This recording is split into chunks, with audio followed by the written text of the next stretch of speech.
Hello, everyone. Welcome to Science Systems and Applications Incorporated, also known by our acronym SSAI's fourth live podcast episode. I'm your host, Jason Dietrich from the SSAI Communications Department. As we always say at SSAI, the future is grand with our engineers, scientists, technicians, and our educators. I just wanted to thank you all so much for listening in to our conversation today.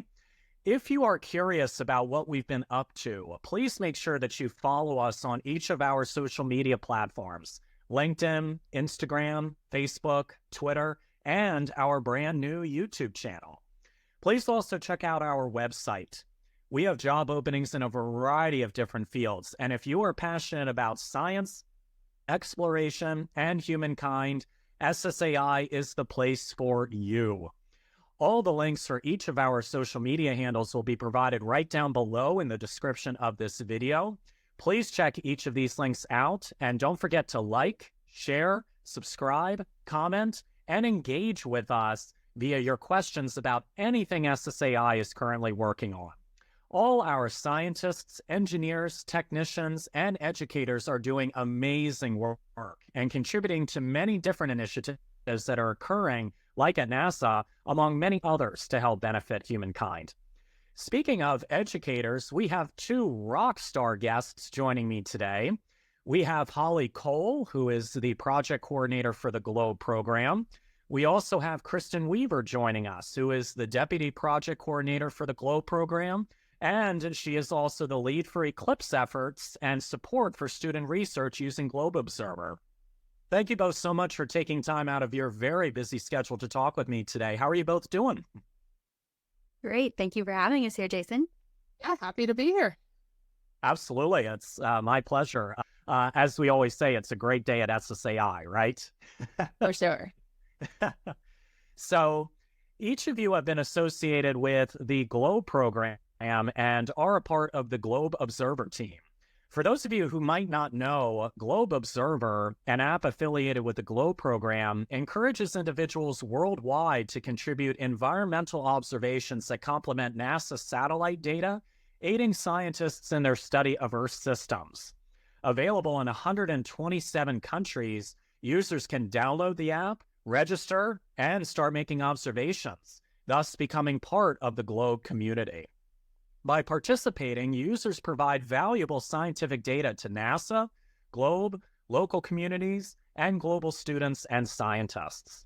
Through the app, users can earn milestone badges as they collect data, fostering engagement and recognition within the community.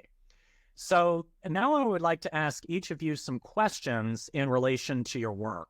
One at a time, the first question I wanted to ask was to please tell the audience about yourself and state your role associated with SSAI and the GLOBE program. Holli, would you mind starting off? Of course. Thank you. So my name is Holli Kohl. As Jason said, I'm a senior outreach coordinator at SSAI. My job as the Globe Observer coordinator is to coordinate the cross-center team who supports volunteers who participate in the GLOBE program through the Globe Observer app.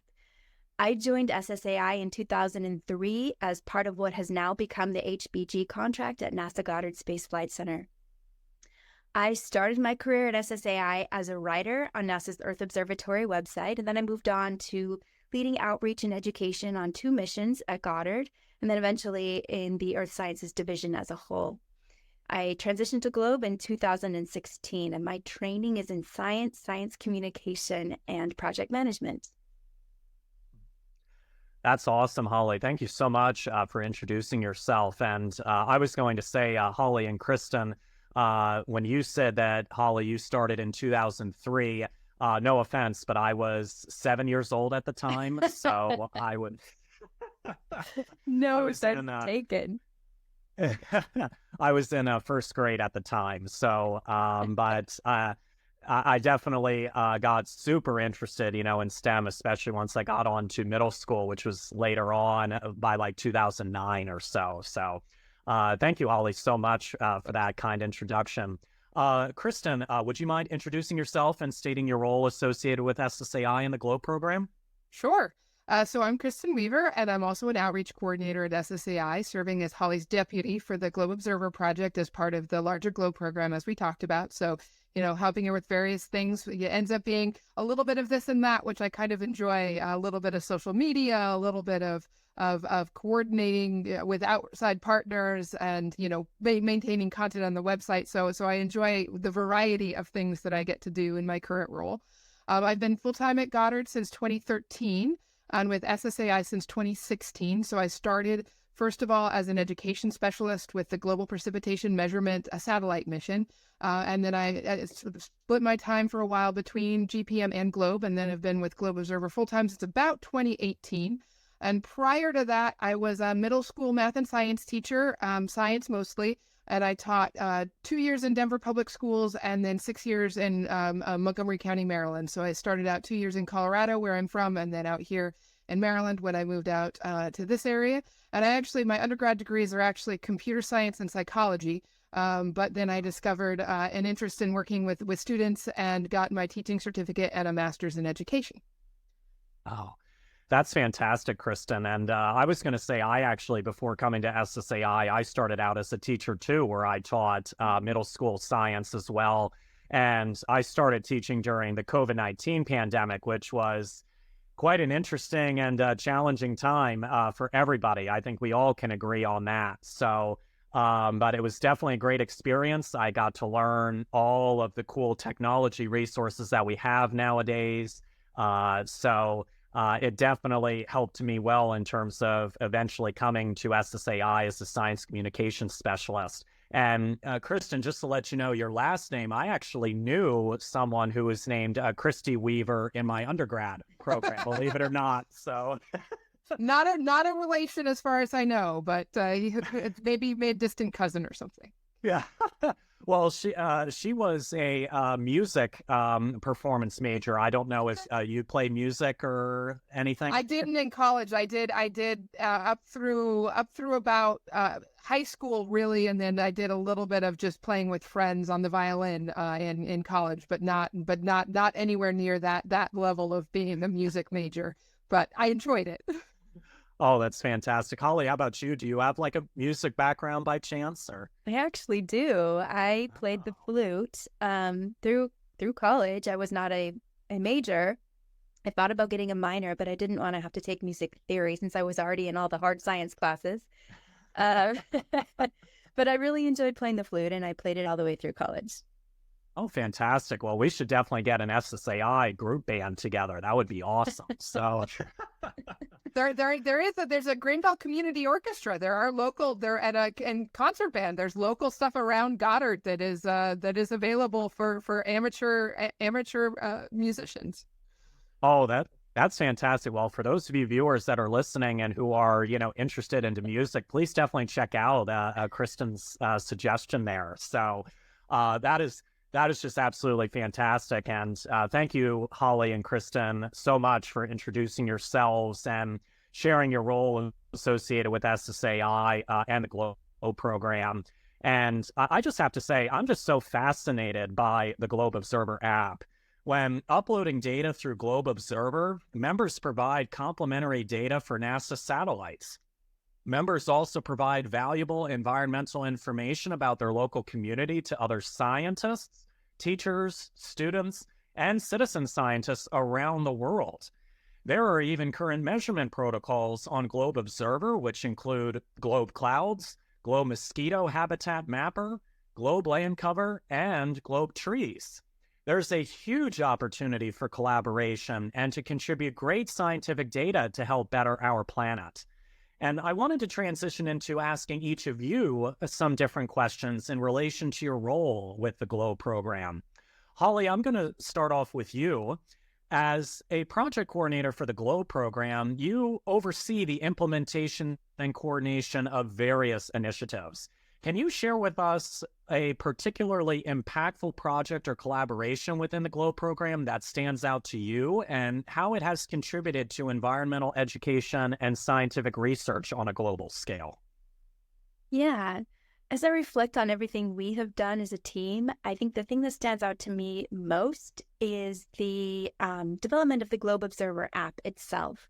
So as you've said, GLOBE is an international science and education program that engages students and volunteers worldwide in the collection of environmental data in support of our system science. And volunteers now currently, or citizen scientists, if you will, currently engage in GLOBE through the GLOBE Observer app, which, as you have mentioned, they can submit observations of clouds or mosquito habitats or land cover, which is basically what's on the land, and trees. And our team has guided the development of the GLOBE Observer app and created a number of mechanisms for recruiting and supporting volunteers. But when we were initially funded, GLOBE did not have a way for volunteers to engage in the program outside of the classroom. It was primarily for students. So we proposed to extend GLOBE to all volunteers of all ages, and we did that primarily through the GLOBE Observer app. We worked with GLOBE's data and information systems team to create app-based tools that guide volunteers through the process of getting the data we need about clouds, mosquito habitats, land-covered trees, and Eclipse. And volunteers don't need any external training. They don't need any special equipment, with a couple of really minor exceptions. All they really need is the app. And this approach has really expanded GLOBE. Not only has it allowed GLOBE volunteers of all ages to join GLOBE, but it's also improved the student experience by giving them a fresh way to collect data and share it. Holli, thank you so much for your response in relation to that question. It's an incredibly rewarding role, as I'm sure you can agree, overseeing such impactful initiatives within the GLOBE program. You can especially use your creativity and imagination a lot when brainstorming projects with your colleagues. The sky's the limit. And as we always say, don't be afraid to dream big. That is definitely a very impactful quote that I always abide by. And I wanted to follow up with you, Kristen, on this next question. As the lead for Eclipse efforts and support for student research using GLOBE Observer, you play a pivotal role in engaging students and the public in scientific observation during eclipses. Could you share with us how the GLOBE Observer has facilitated meaningful student research or public engagement during past eclipse events, and what innovative strategies you're employing to enhance participation and learning experiences for upcoming eclipse events like the one that's occurring on April 8th this year? Yeah. So we first created the Eclipse Tool for the 2017 eclipse that was across the United States, and we were actually really amazed by the response. We got over 80,000 air temperature measurements, 20,000 cloud observations from about 10,000 individual observers on just that one single day of the eclipse in August of 2017. And I think the kind of neat thing is, I mean, as Holli talked about, expanding the audience beyond students, but also the idea of having these, we carry around these computers in our pockets that have, you know, more powerful, more computing ability than we sent astronauts to the moon with. And so I think some of the innovation is just creating this platform for people to collect observations and that we can get their precise locations, they can take photographs, and we can guide people through the steps. So it sort of lowers the barrier for entry. So you don't have to go through an extensive training ahead of time. Everything you need for the most part is within the app, all of the instructions, and we can guide you through it, give you suggestions for cloud types, all of these things that are right there, you know, in the palm of your hand. And then for the eclipse specifically, what we did is just with adding just a very basic extra thermometer that people can get, something that's, you know, a liquid filled thermometer or, you know, a digital weather thermometer, like you might stick out your window to see what the weather is. That added this other element of exploring the temperature drop during the eclipse based on the level of cloudiness. So we got these observations of people who traveled to the eclipse path and collected data for us. And then we had a researcher down at NASA Langley actually look at that data. And by the way, his sort of the one sentence summary of his results related to that, there's about a 40% bigger temperature drop for an eclipse if you experience with clear skies compared to overcast skies. So, you know, bigger drop for clear skies versus and that was done with citizen science volunteer reports from across the country. So some of the things we're doing a little bit, and so then we opened up the Eclipse Tool again in 2019 and 2020 with eclipses across South America. But we're excited with the annular eclipse in 2023, as well as the one coming in April 2024, to sort of expand what we're looking at. And we have the land cover tool in the Globe Observer app that we did not have in 2017. And so we're asking people to sort of set the scene by taking a land cover observation. And so what we hope to look at with the data, in addition to some information about clouds and air temperature, we now have land cover information, and we can actually look at, are there differences in the temperatures observed based on where the observations are taken, both the individual site, but also some of the climate zones across the U.S. as the observations are taken in different classifications, whether it's dry or hotter areas or with different climate zones across the country. And I think one of the neat things about citizen science data is that our observers can come to the path and collect the data. So if you have a weather station, very highly calibrated, you're going to get high quality data, but it's a fixed point. However, if you have thousands of observers coming to the eclipse path, you may have, they're using all sorts of different types of thermometers. Maybe they're making a few more mistakes. It's not calibrated the same way, but you can make up for any small errors by having the quantity of data. And I think that's one of the things that's really the power of this participatory science and crowdsourcing. And then the other aspect of it is that we're having people in informal audiences, librarians, park interpreters, train other people to collect data, but also this data is available to anybody who wants to look at it. So students can look at it, professional researchers, just interested folks who want to take a look at the data. And I think that allows Globe Observer and the Globe program to be sort of a platform to collect data, but just that people can explore their own science questions about the environment around them. So it's not limited to we may have some questions that we want to ask, but we're not limited in terms of what the questions that can be asked with the data. Wow, that is absolutely incredible. Thank you so much, Kristen, for your response with that. Your role in facilitating student research and public engagement during eclipses through the Globe Observer and also the Globe program itself is truly fascinating. And speaking of eclipses, just like you both have brought up earlier, we actually, for those of you listening, we have a total solar eclipse coming up on Monday, April 8th, 2024. This is very exciting, and a lot of companies and organizations across the United States are planning wonderful events in relation to the total solar eclipse. In some areas of the world, some people will be in the eclipse's totality path. And for those of you that are curious, an eclipse happens when the moon passes between the sun and Earth, completely blocking the face of the sun. The sky will darken as if it were dawn or dusk. So I wanted to ask you both a question in relation to the upcoming total solar eclipse.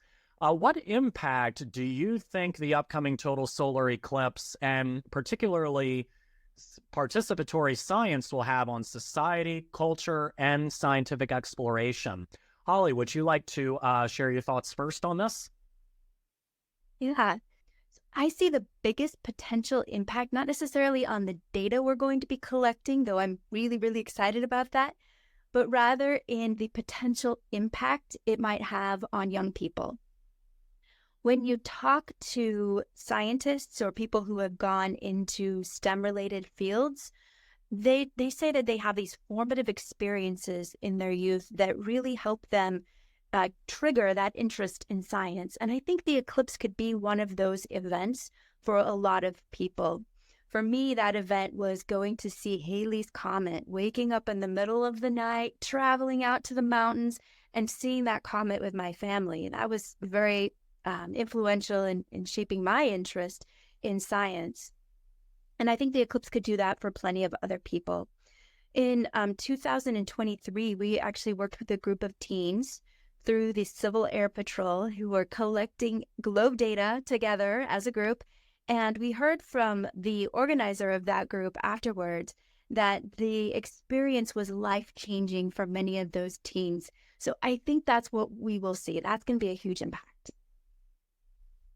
Wow, that's absolutely incredible, Holli. I could not agree with you more that by, seeing this total solar eclipse, coming up, that's really going to inspire many people in our next generation to pursue a career in STEM. So thank you so much for sharing your thoughts associated with that. Kristen, I was going to turn it over to you. Can you share what impact you think the upcoming total solar eclipse and participatory science will have on society, culture, and scientific exploration? Sure. Yeah. And I absolutely agree with Holly that it's about more than just the data we're collecting. That inspiration is really important. And I think it's about inspiring more people with a wider variety of perspectives, diverse experiences, and having them participate in science, either as citizen scientists or going on to science careers. And I think that can only enhance our societal goals. And I would say for the GLOBE data, we may not get anything truly groundbreaking out of it, but we're taking advantage of this natural experiment, and it'll help us better understand the processes in our atmosphere. I think it also is important as citizen science becomes more and more used in a lot of different realms, that we can also look at the limitations and strengths of the volunteer data collection. And there have been some new discoveries made by citizen scientists through projects. One really kind of neat example is a new phenomenon related to auroras that's called STEVE. It's strong thermal emission velocity enhancement, and it's a sort of a type of aurora, but it was discovered by volunteer scientists with another Goddard-based project called Aurorasaurus, and it was documented by these volunteer scientists. And we've had observers with the Globe Observer Mosquito Habitat Mapper find and document mosquitoes that were not types of mosquitoes in a place where they weren't expected.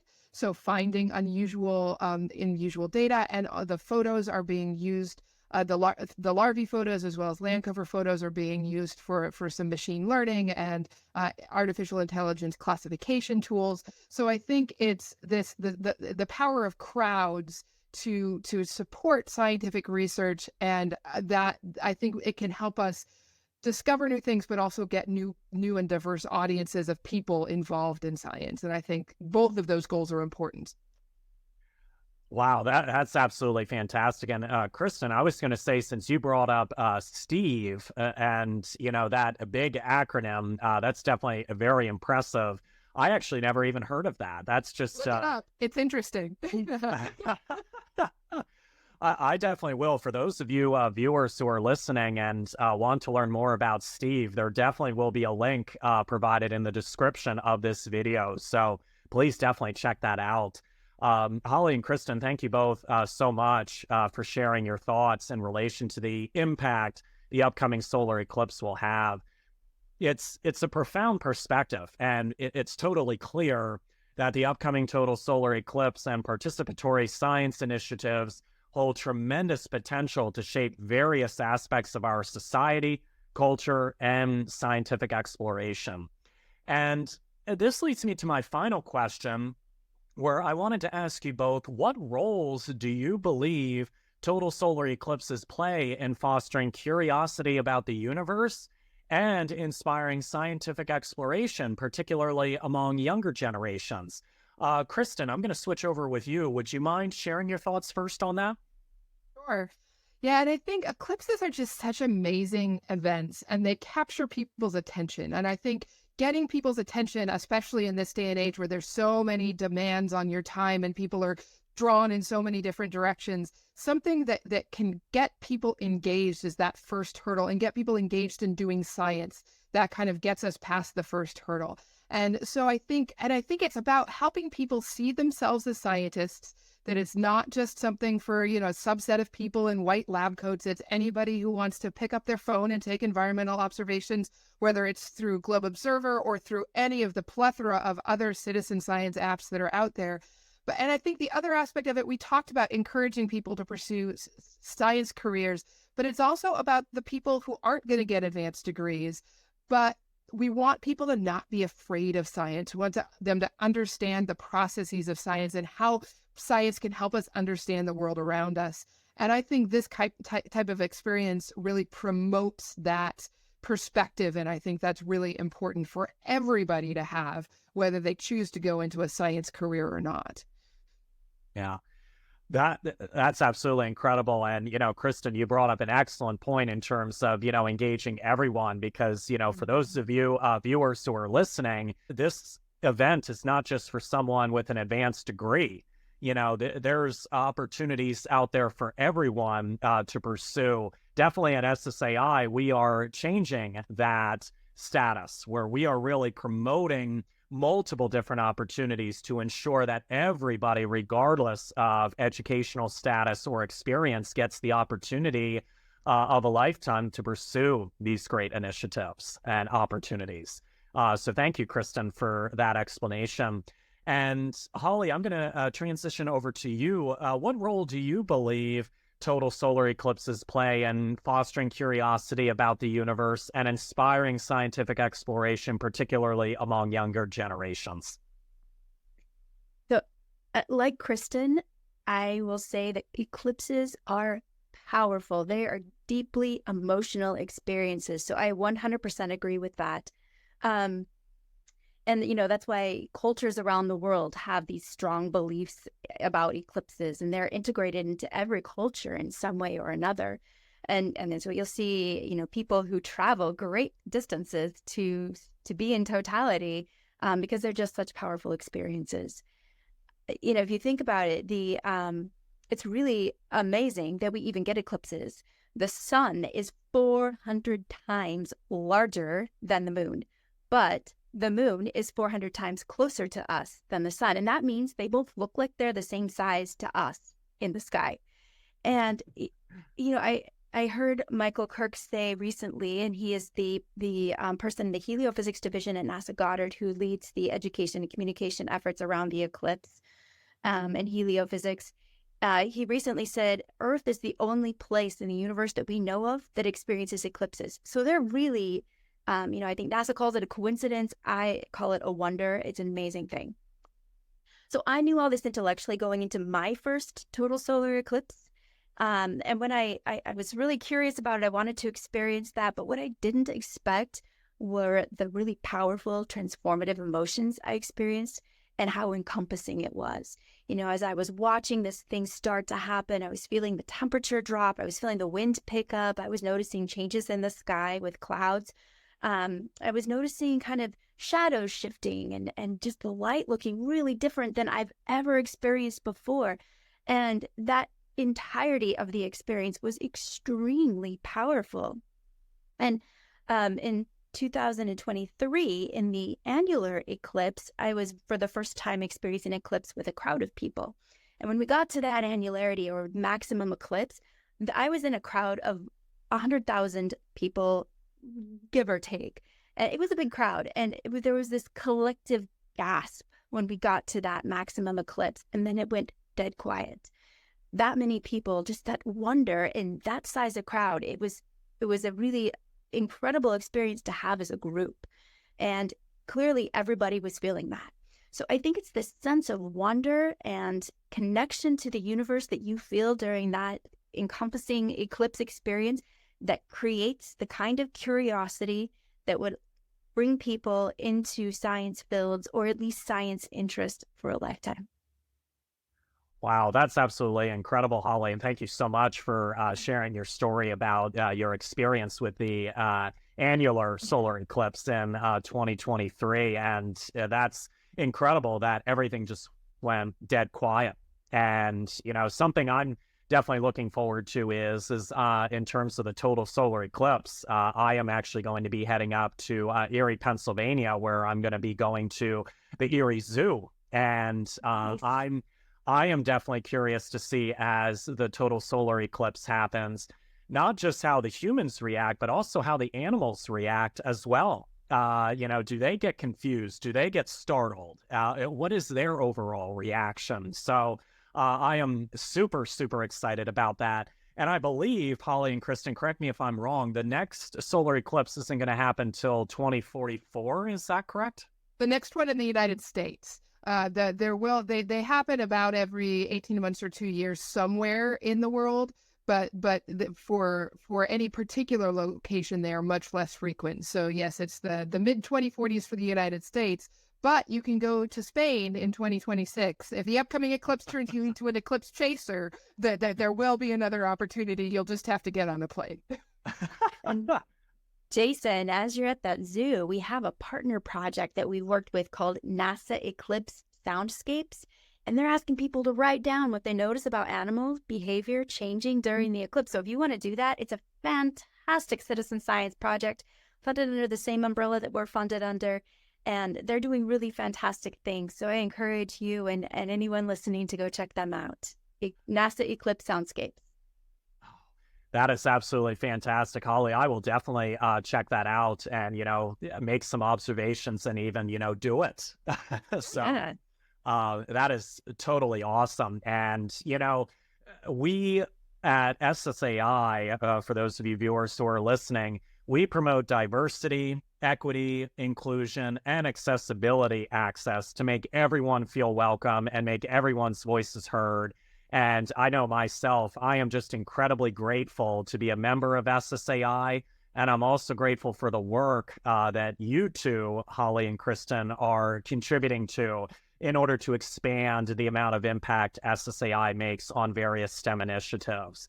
So, Holli and Kristen, I just wanted to thank you both again so much for joining me today to talk about the exciting initiatives happening with the GLOBE program and the upcoming solar eclipse. You both are truly rock star educators who are really making an impact and difference globally, and everybody is going to be very excited to see this continued STEM outreach and impact. At SSAI, we believe the best way to obtain knowledge is to pass it on. So again, for those of you who are curious about what SSAI has been up to, please make sure that you follow us on each of our social media platforms: LinkedIn, Instagram, Facebook, Twitter, and our brand new YouTube channel. Please also check out our website so you can stay up to date on many missions and initiatives like the GLOBE program that SSAI supports. We have job openings in a variety of different fields. And again, if you are passionate about science, exploration, and humankind, SSAI is the place for you. In addition, if you want to learn more about the GLOBE program, please check out one of our links in the video description below in this video to learn more about the upcoming solar eclipse and even the best places to see it. Please also check out one of our links in the video description below in this video.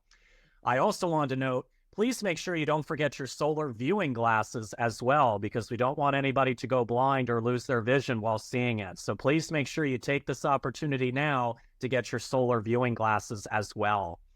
Also, be sure to engage with us via social media with your questions and comments about this podcast. We want to hear from you. Your voice and ideas matter. Thank you to those of you who have subscribed to our YouTube channel and followed us on our social media already. Please continue to like, share, comment, and subscribe to each of our social media platforms to see all the global STEM initiatives SSAI is involved in. Please stay tuned as well for a follow-up discussion happening a few days after the total solar eclipse happens, where myself, Holli, and Kristen will be sharing reactions from many people both in SSAI and around the world because of seeing the total solar eclipse. You might even run into myself, Holli, and Kristen, since we'll be viewing the total solar eclipse from different areas in the United States. Please don't hesitate to say hi if you see us. Again, I am your host, Jason Dietrich, SSAI Communications Department member, and thank you all so much for joining. We hope that you have a wonderful rest of the day, and please be on the lookout for our next podcast episode and video. Until next time, everyone, cheers.